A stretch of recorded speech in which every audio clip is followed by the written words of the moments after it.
നമ്മൾ തയ്യാറാക്കുന്നത് ഒരു ചോക്ലേറ്റ് ബ്രൗണിയാണ്. അപ്പൊ കുട്ടികൾക്കൊക്കെ ഒരുപാട് ഇഷ്ടമുള്ള ഒരു ബ്രൗണി റെസിപ്പിയാണ് ഇത്. ഒരുപാടങ്ങ് ക്രിസ്പി ആയിട്ടുള്ളതല്ല, കുറച്ച് സോഫ്റ്റ് ആയിട്ടുള്ള ഒരു ബ്രൗണിയാണ്. അപ്പൊ നിങ്ങൾ എല്ലാവരും ഇതൊന്ന് ചെയ്ത് നോക്കണം. അപ്പൊ അതെങ്ങനെയാണ് തയ്യാറാക്കി എടുക്കുന്നത് നമുക്ക് നോക്കാം.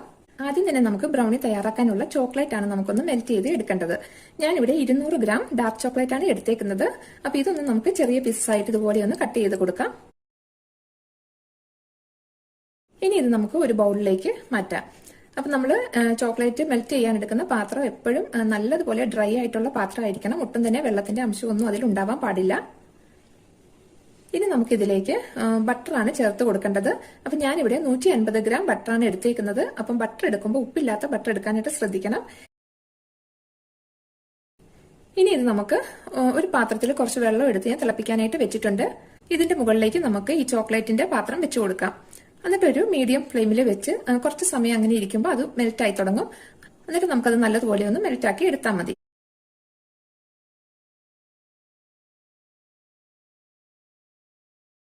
ഇപ്പൊ ഇവിടെ നമ്മുടെ ചോക്ലേറ്റ് നല്ലതുപോലെ മെൽറ്റ് ആയിട്ടുണ്ട്. അപ്പൊ നമ്മൾ നന്നായിട്ട് തന്നെ ഇതുപോലെ നമ്മൾ മെൽറ്റ് ആക്കി എടുക്കണം. ഒട്ടും തന്നെ ആ ചോക്ലേറ്റിന്റെ അംശമൊന്നും അതിലില്ലാതെ നന്നായിട്ട് മെൽറ്റ് ആക്കി എടുക്കുക. ഇനി ഇത് നമുക്ക് തണുക്കാനായിട്ട് മാറ്റി വെക്കാം. അപ്പം ബാക്കി ഇൻഗ്രീഡിയൻസ് ഒക്കെ നമുക്ക് റെഡിയാക്കി എടുക്കുമ്പോഴത്തേക്ക് നമ്മുടെ ചോക്ലേറ്റ് മെൽറ്റ് ചെയ്തതിന്റെയും ചൂടൊക്കെ ഒന്ന് കുറഞ്ഞു കിട്ടും. അടുത്ത് നമുക്ക് ഒരു 2 ടേബിൾ സ്പൂൺ ഇളം ചൂടുപാലാണ് എടുത്തേക്കുന്നത്. ഇതിലേക്ക് നമുക്ക് ഒരു 1/4 ടീസ്പൂൺ ഇൻസ്റ്റന്റ് കോഫി എടുത്തിട്ടുണ്ട്. അതൊന്നിട്ട് നല്ലതുപോലെ മിക്സ് ആക്കി മാറ്റി വെക്കാം. അടുത്ത് നമുക്ക് ഡ്രൈ ഇൻഗ്രീഡിയൻസ് ഒക്കെ ഒന്ന് റെഡിയാക്കി എടുത്ത് വെക്കാം. അപ്പൊ ആദ്യമേ തന്നെ നമ്മൾ ഇതെല്ലാം ഒന്ന് റെഡിയാക്കി വെച്ചതിന് ശേഷം ബ്രൗണി തയ്യാറാക്കാൻ തുടങ്ങുവാണെങ്കിൽ നമുക്ക് ഈസി ആയിട്ട് തന്നെ ഇതങ്ങ് ചെയ്തെടുക്കാനായിട്ട് പറ്റും. അപ്പൊ ഞാനിവിടെ 125 ഗ്രാം മൈദയാണ് എടുത്തേക്കുന്നത്. അപ്പൊ 125 ഗ്രാം എന്ന് പറയുമ്പോൾ ഒരു കപ്പും പിന്നെ ഒരു 1.5 ടേബിൾ സ്പൂണും കൂടി അളവ് വരും. അപ്പൊ ഇതിലേക്ക് നമുക്ക് ഒരു 1/4 കപ്പ് അളവിൽ കൊക്കോ പൗഡറാണ് എടുത്തേക്കുന്നത്. അതും കൂടി ഇട്ട് കൊടുക്കാം. ഞാനിവിടെ ഹെർഷീസിന്റെ കൊക്കോ പൗഡറാണ് എടുത്തേക്കുന്നത്. അപ്പൊ 1/4 കപ്പ് എന്ന് പറയുമ്പോൾ ഇത് ഒരു 25 ഗ്രാം ആണ് അളവുള്ളത്. ഇനി ഇതിലേക്ക് നമുക്ക് 1 ടീസ്പൂൺ ബേക്കിംഗ് പൗഡർ ഇട്ട് കൊടുക്കാം. കൂടെ തന്നെ ഒരു 1/4 ടീസ്പൂൺ വാനില പൗഡറാണ്, അതും കൂടി ഇട്ട് കൊടുക്കാം. 1/4 ടീസ്പൂൺ ഉപ്പും കൂടി ചേർത്ത് കൊടുക്കാം. ഇനി ഇത് നമുക്ക് നല്ലതുപോലെ ഒന്ന് മിക്സ് ആക്കി എടുക്കാം. എന്നിട്ട് ഇത് നമുക്ക് വേറൊരു പാത്രത്തിലോട്ടൊന്ന് അരിച്ചെടുത്ത് മാറ്റി വെക്കാം. ഇപ്പൊ നമ്മുടെ ബ്രൗണിക്കുള്ള ഡ്രൈ ഇൻഗ്രീഡിയൻസും റെഡി ആയിട്ടുണ്ട്. അപ്പൊ ഇനി നമുക്ക് മുട്ടയൊക്കെ ഒന്ന് അടിച്ചെടുക്കാം. ഞാനിവിടെ 4 മുട്ടയാണ് എടുത്തേക്കുന്നത്. അപ്പൊ ഇത് ചെറിയ മുട്ടയായതുകൊണ്ടാണ് 4 എണ്ണം എടുത്തത്. വലിയ മുട്ടയാണെങ്കിൽ നിങ്ങൾ 3 എണ്ണം എടുത്താൽ മതി. അപ്പൊ ഇത് 4 നമുക്ക് ഇതിലേക്കൊന്ന് പൊട്ടിച്ചൊഴിക്കാം. എന്നിട്ട് നമുക്കിത് നല്ലതുപോലെ ഒന്ന് ബീറ്റ് ചെയ്തെടുക്കേണ്ടതുണ്ട്. അപ്പം ബീറ്റ് ചെയ്യുന്ന കൂട്ടത്തിൽ തന്നെ പഞ്ചസാര പൊടിച്ചതും കൂടിയും ചേർത്ത് വേണം നമുക്ക് ബീറ്റ് ചെയ്യാനായിട്ട്. ഞാനിവിടെ 1 കപ്പ് പഞ്ചസാരയാണ് പൊടിച്ചെടുത്ത് വെച്ചേക്കുന്നത്. ഇനി നമുക്കിത് നല്ലതുപോലെ ഒന്ന് ബീറ്റ് ചെയ്യാം. ഒരു മിനിറ്റ് നന്നായിട്ട് ബീറ്റ് ആയിട്ടുണ്ട്. ഇപ്പം ഈ ഒരു സമയം നമ്മൾ പൊടിച്ചു വെച്ചിരിക്കുന്ന പഞ്ചസാരയിൽ നിന്നും കുറേശ്ശെ നമുക്ക് ഇട്ട് കൊടുത്ത് വീണ്ടും നന്നായിട്ട് തന്നെ ഒന്ന് ബീറ്റ് ചെയ്തെടുക്കാം. അങ്ങനെ ബീറ്റ് ചെയ്ത് ആ പഞ്ചസാര കംപ്ലീറ്റ് ആയിട്ട് ഒട്ടും തന്നെ പഞ്ചസാരയുടെ തരിയൊന്നും ഉണ്ടാവരുത്. നല്ലതുപോലെ പഞ്ചസാര മെൽറ്റ് ആകുന്നതാണ് ഇതിന്റെ ഒരു കണക്ക്. ആ ഒരു സമയം വരെ നമുക്കിതൊന്ന് ബീറ്റ് ചെയ്തെടുക്കാം. ഇപ്പൊ ഇവിടെ നമ്മുടെ മുട്ടയും പഞ്ചസാരയും കൂടി നല്ലതുപോലെ നമ്മൾ ബീറ്റ് ആക്കി എടുത്തിട്ടുണ്ട്. ഇനി ഇതിലേക്ക് നമ്മൾ മെൽറ്റ് ആക്കി വെച്ചിരിക്കുന്ന ചോക്ലേറ്റ് ഒഴിച്ചു കൊടുക്കാം. അപ്പൊ ഇപ്പൊ ചോക്ലേറ്റിന്റെ ചൂടൊക്കെ ഒന്ന് കുറഞ്ഞിട്ടുണ്ട്.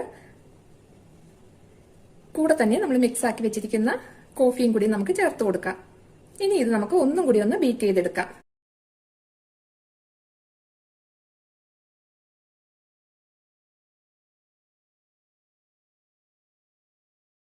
ഇപ്പൊ ഇവിടെ നല്ലതുപോലെ നമ്മൾ മിക്സ് ആക്കി എടുത്തിട്ടുണ്ട്. ഇനി റെഡിയാക്കി വെച്ചിരിക്കുന്ന ഡ്രൈ ഇൻഗ്രീഡിയൻസിൽ നിന്ന് കുറേശ്ശെ വീതം നമുക്ക് ഇട്ട് കൊടുത്ത് അതും ഇതുപോലെ ഒന്ന് നല്ലതുപോലെ ഫോൾഡ് ചെയ്തെടുക്കാം.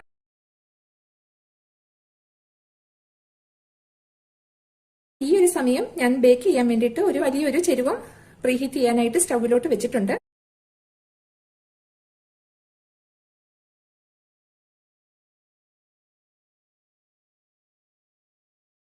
ഇപ്പൊ ഇവിടെ നമ്മൾ നല്ലതുപോലെ മിക്സ് ആക്കി എടുത്തിട്ടുണ്ട്. ഇത് കണ്ട ഈ ഒരു കൺസിസ്റ്റൻസിയിലാണ് ഞാൻ ബ്രൗണിയുടെ ബാറ്റർ റെഡിയാക്കി എടുക്കുന്നത്. അവിടെ ഉള്ളൂ നമുക്ക് പുറം നല്ല ക്രിസ്പിയും എന്നാൽ ഉള്ള നല്ല സോഫ്റ്റ് ആയിട്ടുള്ള ബ്രൗണി കിട്ടുകയുള്ളൂ. അപ്പം ഈ രീതിയിൽ ചെയ്ത് നോക്കിയിട്ടില്ലാത്തവരെ ഈ രീതിയിലൊന്ന് ചെയ്ത് നോക്കുക. അപ്പൊ ഇനി നമുക്കിത് ബേക്ക് ചെയ്യാനുള്ള പാത്രത്തിലേക്ക് ഒഴിച്ചു കൊടുക്കാം. അപ്പൊ ഞാനിവിടെ ഒരു 9 ഇഞ്ചിന്റെ ഒരു പാത്രമാണ് എടുത്തേക്കുന്നത്. സാധാരണ നമ്മൾ ബ്രൗണിയൊക്കെ നല്ല സ്ക്വയർ പാത്രത്തിൽ ചെയ്യുന്നതാണ് ഭംഗി. അപ്പൊ എനിക്ക് ഈ ഒരു അളവിലുള്ള സ്ക്വയർ പാത്രം ഇല്ല. സ്ക്വയർ ആയിട്ടുള്ള പാത്രം ഉണ്ടെങ്കിൽ നിങ്ങൾ അതിൽ തന്നെ ചെയ്യാനായിട്ട് ശ്രദ്ധിക്കുക. അപ്പോഴാണ് നമുക്ക് കട്ട് ചെയ്തെടുക്കുമ്പോഴും ഒക്കെ നല്ല കറക്റ്റ് ആയിട്ട് അത് കിട്ടുന്നത്. അപ്പൊ പാത്രത്തിന്റെ അടിയിൽ ഞാൻ കുറച്ച് ബട്ടർ തടവിയിട്ട് അതിന്റെ മുകളിൽ ഒരു ബട്ടർ പേപ്പർ ഇട്ടിട്ടുണ്ട്. സൈഡിലും എല്ലാം ബട്ടർ പേപ്പർ ഇട്ട് കൊടുത്തിട്ടുണ്ട്. എന്നിട്ട് അതിന്റെ മുകളിലും കുറച്ച് ബട്ടർ ഒന്ന് സ്പ്രെഡ് ചെയ്ത് കൊടുത്തിട്ടുണ്ട്.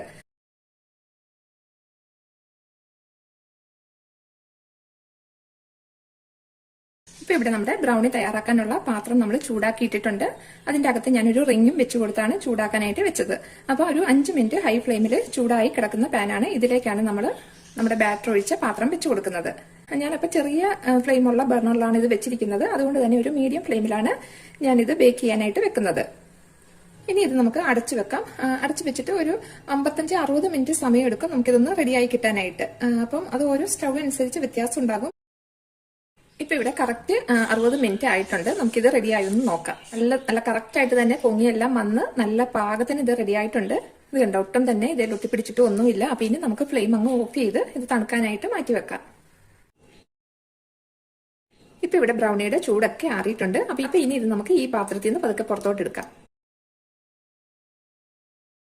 ഇതിന്റെ സൈഡിൽ നിന്നുള്ള ബട്ടർ പേപ്പറൊക്കെ നമുക്കൊന്ന് മാറ്റി കൊടുക്കാം. അതുപോലെ തന്നെ അടിയിലുള്ള ബട്ടർ പേപ്പർ നമുക്കൊന്ന് മാറ്റിയെടുക്കാം. ഇത് കണ്ട നല്ല പെർഫെക്റ്റ് ആയിട്ട് തന്നെ നമുക്ക് ബ്രൗണി കിട്ടിയിട്ടുണ്ട്.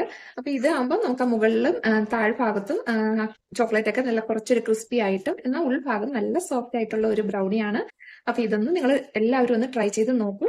തീർച്ചയായിട്ടും നിങ്ങൾക്ക് എല്ലാവർക്കും തന്നെ നന്നായിട്ട് ഇഷ്ടപ്പെടുന്ന ഒരു ബ്രൗണിയുടെ റെസിപ്പിയാണ്. ചെയ്ത് നോക്കിയിട്ട് നിങ്ങളുടെ ഫീഡ്ബാക്കും മറക്കാതെ പറയുക.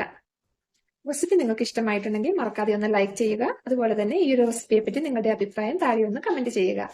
നിങ്ങളുടെ ഫ്രണ്ട്സിനും ഫാമിലി മെമ്പേഴ്സിനും ഒക്കെ ഒന്ന് ഷെയർ ചെയ്ത് കൊടുക്കുന്ന കാര്യവും വിട്ടുപോകരുത്. ഇൻഷാ അല്ലാഹ് നമുക്ക് പുതിയൊരു റെസിപ്പിയുമായി വീണ്ടും കാണാം.